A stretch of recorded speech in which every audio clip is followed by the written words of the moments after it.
যদি 3 দলের সাথে বৈঠক করে বাকি দলগুলোর সাথে বৈষম্য সৃষ্টি করেন, ওই যমুনা কিন্তু ঘেরাও করা হবে। সবাইকে নিয়ে সর্বদলীয় বৈঠক আগামীকাল ডাকতে হবে।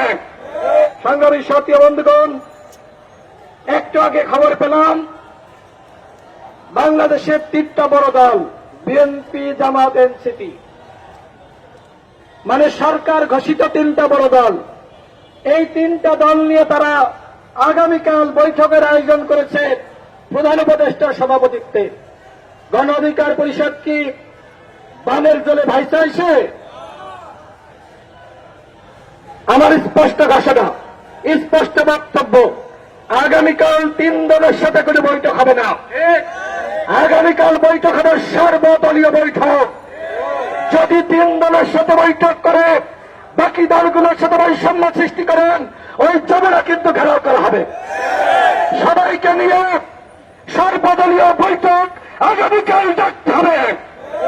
অন্যথায় আপনারা একদিকে আমাদের বলবেন আমরা অন্যায়ের প্রতিবাদ করছি, আমরা বৈষম্যের বিরুদ্ধে, অন্যদিকে 3টা দলকে ঘোষণা দিয়ে, 4টা দলকে ঘোষণা দিয়ে আপনি বলবেন এরা বড় আর আমরা ছোট।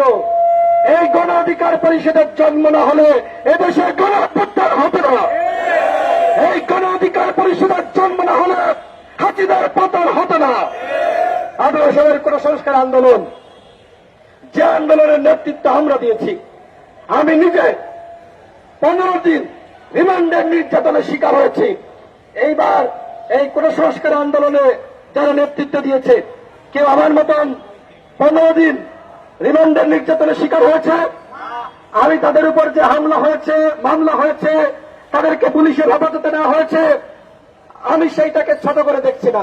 কিন্তু লাইব্রেরির সামনে নুরুল হক নূরকে যেভাবে 18 সালের 30 জুন পেটানো হয়েছিল, হত্যা চেষ্টা করা হয়েছিল, এইবার কি এরকম কোন ছাত্রনেতার সাথে এই ধরনের ঘটনা ঘটেছে?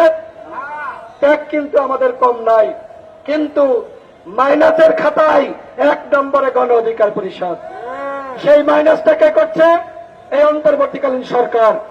আমি এই 3 দলকে ছোট করছি না, এইটা সরকারের দায়িত্ব সবাইকে নিয়ে বৈঠকের আয়োজন করা। এত বড় ঘটনার পরে আপনারা জাতীয় পার্টিকে নিষিদ্ধ করার সিদ্ধান্ত নেবেন, 3টা দলের সাথে বসবেন, বাকিরা কি দল না? বাকিদের পছন্দ হয় না? বাকিদের চেহারা সুরত খুব খারাপ, তাই না? স্পষ্ট ঘোষণা, জাতীয় সংলাপ আগামীকাল ডাকতে হবে।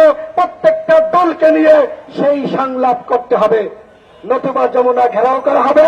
যমুনার সামনে গণ অধিকার পরিষদ অবস্থান করবে।